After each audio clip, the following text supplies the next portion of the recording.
E chegou a hora da entrevista do dia com Denise Campos de Toledo. E vamos falar agora sobre o cenário econômico do país, reforma tributária, comportamento do mercado, elevação dos juros, aumento das projeções de PIB e inflação. Eu converso com o Sérgio Vale, que é economista-chefe da MB e Associados. Sérgio, boa noite. Boa noite, Denise. Boa noite a todos. Bom, Sérgio, a gente tem tido aí uma mudança dos indicadores de modo geral, previsão de inflação mais alta, o Copom já retomou o processo de elevação dos juros também, com perspectivas aí de continuidade até o final do ano. Agora, como é que você vê esse momento da economia brasileira? O que a gente pode esperar na transição para 2022? Eu diria que a gente está passando por um momento relativamente positivo agora, de curto prazo, né? O começo do ano começou mal, a gente tinha uma perspectiva negativa para a economia esse ano, as previsões de crescimento eram muito baixas, ainda não estava muito claro o que seria o cenário de inflação, mas o que a gente tem na metade do ano agora é uma perspectiva de crescimento melhor do que se imaginava, a gente vai conseguir crescer quase 5%, bem acima dos 2% a 3% que a gente via no começo do ano, mas há esse lado negativo que a inflação também, ao mesmo tempo, acelerou. E a gente chega na metade do ano com inflação que está acumulando aí em torno de 8%, e vai chegar no final do ano com inflação muito pouco abaixo disso, em torno de 6%. E a perspectiva que se tem para o ano que vem, por conta dessa inflação acelerada, junto com uma economia que começa a acelerar e começa a crescer com mais intensidade também, especialmente no segundo semestre, é que o Banco Central vai ter que subir juros com mais intensidade. A gente já está vendo isso acontecer, o Banco Central tem sinalizado isso desde março, provavelmente vai subir a taxa de juros para 6,5%, e eu não me espantaria da gente ver essa taxa subir até acima um pouco disso, né? O que está em jogo agora é a inflação de 2022, e essa inflação está acima da meta também de 3,5%. Então, a gente começa a ter um pouco mais de preocupação com o ano que vem também.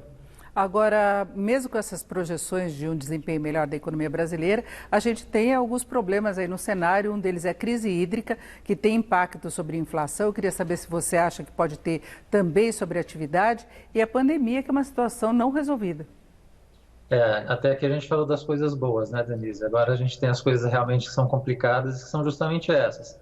A pandemia ainda está presente, mas eu diria que do ponto de vista de atividade deve afetar cada vez menos, né? Em março e abril, que a gente teve uma segunda onda muito agressiva, a gente não viu a atividade paralisar como a gente imaginaria que paralisaria, né? E a gente provavelmente com essa terceira onda que está entrando agora, a gente não vai ver uma paralisação forte de atividade também.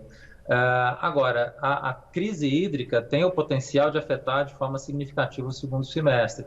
É por isso que a gente não acredita num crescimento muito mais intenso. Quer dizer, crescimentos da ordem de 6% esse ano poderiam acontecer se a gente não tivesse essa possibilidade de racionamento, essa diminuição programada de demanda de energia que a gente vai ter no segundo semestre. Então, mas o interessante é que mesmo com a crise hídrica, a gente consegue crescer aí um pouco abaixo de 5%.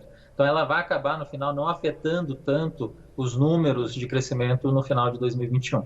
Agora, Sérgio, vamos falar da novidade de hoje, que foi a apresentação pela equipe econômica da proposta de uma nova etapa da proposta de reforma tributária, que aumenta a faixa de isenção para pessoas físicas, reduz imposto para as empresas, mas veio com taxação sobre dividendos, né? Tem uma faixa de isenção de 20 mil por mês, mas os investidores, os grandes investidores, vão pagar mais. A gente viu uma repercussão muito negativa no mercado. Eu queria até que você comentasse que o dólar rompeu o piso de R$5, vinha numa trajetória de queda, hoje voltou a subir, e Bolsa com uma reação negativa. Como é que você vê essa etapa da reforma? Pois é, Denise, 2 anos e meio depois de governo, o governo apareceu com uma reforma tributária pouco ambiciosa. Já tinha sido assim, na verdade, ano passado, com a primeira fase da reforma, que era em relação a bens e serviços. Atrasou demais para entregar uma reforma que é menos do que a gente gostaria. Quando a gente fala em reforma de imposto de renda, especialmente no caso brasileiro, a gente não está pensando aqui só em arrecadação. A gente está pensando também em distribuição de renda, a gente está pensando na gradação dessas alíquotas, especialmente na parte de imposto de renda. E o que a gente viu acontecer nessa reforma é muito pouco. A gente tem manutenção das alíquotas que existiam anteriormente, todas essas faixas, na verdade, subiram e praticamente todas as faixas vão acabar pagando menos imposto. Então, a ideia era, na verdade, que você pagasse menos imposto na base e mais imposto para quem recebe mais. E isso não aconteceu na reforma como está sendo colocada. É positivo colocar o imposto sobre lucros e dividendos, mas também eu acho que aqui deveria ter uma gradação. E essa ideia de imposto uma alíquota única, a gente viu, na verdade, em praticamente tudo que foi anunciado hoje. Por exemplo, no imposto sobre imóveis, né? Na variação de que você vai colocar de valor no imóvel em relação ao valor que você tem hoje, para estimular que seja aumentado esse valor, vai ser cobrado uma alíquota de 5%. Aqui também você poderia ter uma gradação, né? Quem tem um imóvel mais caro, de maior valor, poderia pagar um imposto um pouco maior. Enfim, foi uma reforma que não me pareceu adequada com tanto tempo que o governo tinha para preparar. Choveu um monte de incertezas em relação a ela e provavelmente ela vai ter dificuldade de avançar. Lembrando que a gente está a um ano da eleição começar a ficar mais agressiva e por isso eu acho que tem dificuldade de ver essa reforma tributária avançar agora também. Agora, você olhando as pontas dessas mudanças, a ideia que fica é de uma tentativa de taxar mais os mais ricos, que seria através dos dividendos, né, para os investidores, e aí as pessoas que ganham menos teriam essa isenção. Pelo menos aparentemente vem essa distribuição, né? Sim, a reforma não é de todo má, né? Ela tem lados positivos, que é justamente esse lado de você tentar taxar a população mais rica e justamente taxar lucros e dividendos vem com essa ideia, né? Até 20 mil você não vai pagar, acima de 20 mil você vai pagar 20%. O que tem aqui, como eu falei, é essa ideia, que talvez herda um pouco da própria intenção do governo lá no início, né? Foi uma briga desde o começo de uma ideia de alíquota única para diversos tipos de impostos. A gente está vendo isso acontecer agora, né? O governo unificou várias alíquotas nesse sentido na reforma que está sendo proposta agora. E como eu falei, no caso do imposto de renda, a gente precisava ver maior progressividade. Então, uma alíquota única, quando a gente está falando de distribuição de renda, me parece um contrassenso. Então, assim, tem um lado positivo, mas poderia ter mais. E eu acho que esse é a mais que ficou faltando aqui na reforma. E a gente sabe que o governo ainda não tirou da agenda aquela ideia de uma taxação sobre transações digitais, que seria a volta do CPMF, né? Pois é, não apareceu dessa vez, espero que não apareça nas próximas rodadas, se tiverem outras rodadas de reforma, né? Esse imposto é de muito má qualidade, ele taxa praticamente todos os segmentos de forma única, com uma alíquota única, e dependendo da alíquota que você colocar, você onera de uma forma perversa toda a cadeia industrial, toda a cadeia de serviços, todas as pessoas no final. Então, é um imposto que a gente não gosta, é de má qualidade em geral, e ainda bem que não veio nessa rodada, porque também, com uma proximidade da eleição como a gente está, esse tipo de imposto certamente agora não teria espaço para discussão.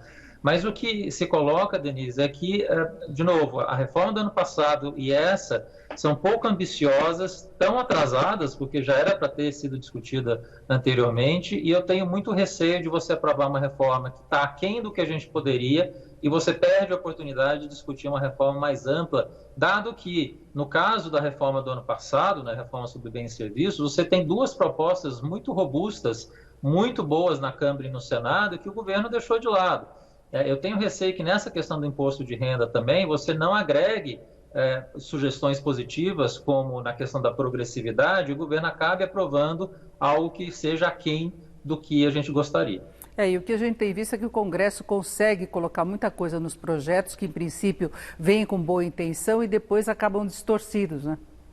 Pois é, os jabutis que a gente tem visto acontecer, aparecer com tanta intensidade esse ano, em algumas reformas, em algumas questões, como foi no orçamento, né? Agora também na questão da privatização da Eletrobras, o problema de você colocar essa reforma com proximidade da eleição é você colocar tantos jabutis, tantas exceções, que você acaba fazendo com que a reforma seja ainda mais desfigurada do que ela está já desfigurada como está, né? Então, essa é a dificuldade.